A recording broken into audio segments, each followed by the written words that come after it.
Hey guys, it's Trinity here, and today I am back with another video, but this time it's going to be more of a story time type video with just some little nuggets towards the end. And this video is about my most memorable audition, so let's get into the video.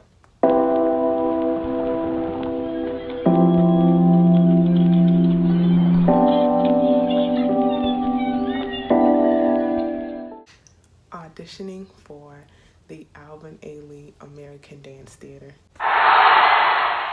So prior to actually going to the audition, I did not know it existed. Until one of my former college professors texted me and was like, hey, I don't know, maybe you should check it out. And then I was like, maybe I should check it out. So anyhow, I go up to New York.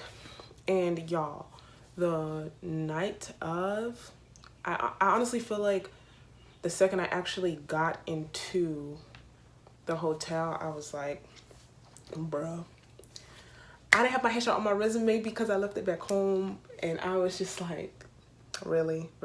And I had already had the most craziest travel day that I'd ever had trying to get to New York for that. And that's a whole nother story, but the Lord is very intentional. He's an all-time God, okay? So I had to wake up early that morning just to go to FedEx to print out my headshot and resume. So that was cool, and one of the associates that were there was super nice and actually gave me my documents free of charge. So I was like, cool. Go into the building. I don't think I really felt anything. And that's pretty unusual, at least I can say for me, because of past auditions. I have not done many auditions, but for me, that was different. I didn't really feel anything, I think, until I got to where everyone was, and they had us in one of the studios waiting, and I was like, oh snap, it's happening, bruh. And yeah, so I was completely in a different zone. I was like, I'm prepared, like I just felt really sure. I felt really ready. I had no nerves at all, which was so different, especially because that was such a huge audition. And I think what made it so huge for me is because my very first understanding and visual representation of the regality, integrity, beauty, often seen as exclusivity because of the royalty of dance, came when I was in middle school in the 6th grade, and that was through the Alvin Ailey American Dance Theater. And then more specifically, Linda Celeste Sims. Like, I had that picture of her. Y'all know that tilt jump where she like this, where she got the twist out going with the purple background. That was on my agendas, and I feel like I recycled it because that picture is bomb. And so it was so different for me, not feeling any type of angst or anything. So I went in, I warmed up, I had on my headphones, I was bumping like, hey. And then, yeah, we went into the room. Y'all, there was so many people in that room. Like, we were jam-packed. And so the place where I stood was like the back wall. And I stood in such a interesting place because before I even went into the audition, I was like, Lord, show me even where to stand. Like, place me where you want me to be. And where I was like a little window to 2 people who were in the front of the room, which was great. And so I'm in there and I'm just so ready. Sorry if I keep looking off, but I'm literally reliving it because I'm in such awe of how God literally works. So anyway, Clifton Brown, he taught ballet. And I love ballet. For everyone who does not know, I used to loathe, hate, despise ballet, but I grew to really love it and everything it encompasses. So he taught, and it was great. And I just remember being so like, Oh yes. Oh yes. Okay, this is life. Which I don't know, but I'm in the room with all of these people who are in our dance history books, the people that I've heard about since I even was old enough to conceptualize my passion for dance. And so I was like, man, this crazy, this crazy, y'all. I'm like reliving it. This crazy. It's crazy. It's crazy. So, people was walking around the room and stuff, and I was like, wow. But I just remember truly just exuding so much passion and confidence and so much fun and life and breath. And I noticed how I performed, right? But then I also noticed, just like any time in any audition, the room was really rigid and stuffy. For some reason, God had prepared me in such a way that I did not even on my own accord come to the realization that, oh, I'm feeling a little different, until I was actually like in the room and just like, in the rigmarole of everything. And so anyways, and then we got to center and I got cut.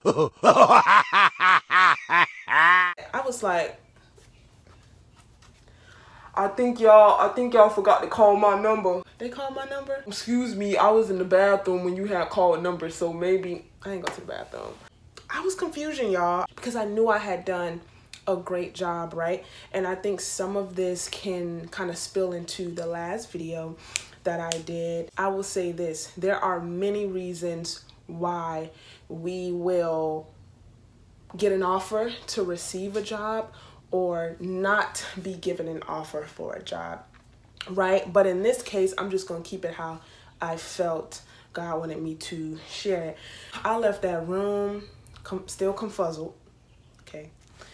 And I left, I had more than one copy of my resume / headshot, and I left in the other room. I was like, okay, I'm gonna leave this here just in case somebody would have called me here, just in case y'all want to talk to me.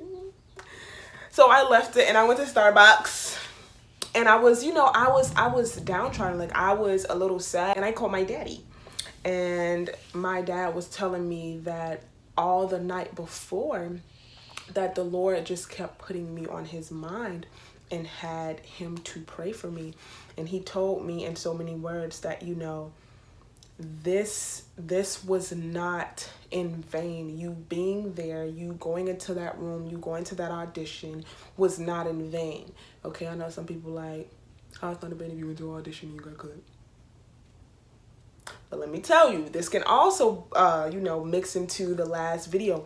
It's not always about that. Yes, in the interim, you may be a bit devastated, but rest assured that it's actually one of my points. Point number 5 I have written down is that one audition can be your audition for other times. Okay. So he was like, yeah, this is gonna be not in vain. And he was like, I'm not gonna give you any details, but it did give me some comfort. A little later, one of my absolute favorite dancers of the company inboxed me and just basically affirmed me being in that space, my performance within the audition and everything. And I took it in because she's amazing, and also I took it as more comfort that the Lord was giving me. So I'm going to go into 6 points that I have. The first thing is God's timing. God's timing is everything. We can want something, and on the timeline of our life, it's set to happen here, but we want it here. And God is like, well, that's not what I want. That's not what's happening. So, God's timing. Number 2 is God needing us in certain spaces. Y'all, what that did for me, just being in that space, was so uplifting. Number 3, I put no's. When you get no's in auditions, don't let that stop you, or don't allow it to break your confidence or your passion. No's are oftentimes no's to help us to refine, or no's to redirect. That was good. That was good, and I think sometimes if we don't get the outcome we want, it's hard to decipher that, and we may not be in a place to compartmentalize those things or to be truthful. But nevertheless, do not let it break your passion or your confidence when you get no's in audition. Number 4, try not to grow bitter, because that can carry on into other auditions, or you can make that unaware to you a habit you have, that each time you get denied something, you're like internalizing it and then giving everybody the side eye. It isn't healthy, and it will also prohibit you from being your best self whenever you go into these rooms. Each audition should be a fresh slate for you. You know what I mean? Each section of an audition, we should kind of use it as a fresh slate. Like, and I said that again in the last video. Yo, I was looking crazy when we had to do this combination, but we gonna do it again. And don't be afraid, you know, to ask questions. Number 5, I'll reiterate it. One audition can be your audition for other times. And I most certainly believe with all my heart that was a surety that was attached to me auditioning for this company. And then number 6, take in the moments. Take in the moments. I have to admit that when that dancer reached out to me, I was just like, wow, you know, Trinity, it's okay. You know, it's okay. It's going to be good. It's fine. You know, you just keep trucking. And funny enough, because this is how God works. And honestly, as I'm talking about it, I'm just like piecing it together. And I'm just like, wow, God, like, you really be flexing. Not even a full year later, that same dancer pretty much took me under their wing. And I was yet in the room again with this very illustrious, very regal company, but in a different capacity. And maybe I'll talk about that later. But I said all that to say that you don't have to be defeated when auditions don't go the way you wanted them to go or the way you thought they should have gone. Auditions are not always the end all be all. You know, if you do an audition and you're like, oh, well, I don't think I want that anymore, or, you know, I'm not really feeling that direction anymore, that's cool. But do not count yourself out, or do not push out a thought or a goal that you really had just because one audition, a few moments in time did not go the way you thought they should have gone, because it can lead to something greater, and they can most definitely be building blocks if you allow them to. Do not destroy your building blocks by becoming bitter, by even losing patience, and by allowing no's or not right nows to break your passion or your confidence. So I pray that this little story time has helped someone, has encouraged someone, whether you have an audition coming up or you're getting ready to embark upon a new program. Maybe you're in college or starting college and you're a dance major, minor, however that may go. I pray that this was helpful and that you were able to find some sort of lightness to auditioning. All right, guys, thank you so much for tuning in, and I will see you in the next video.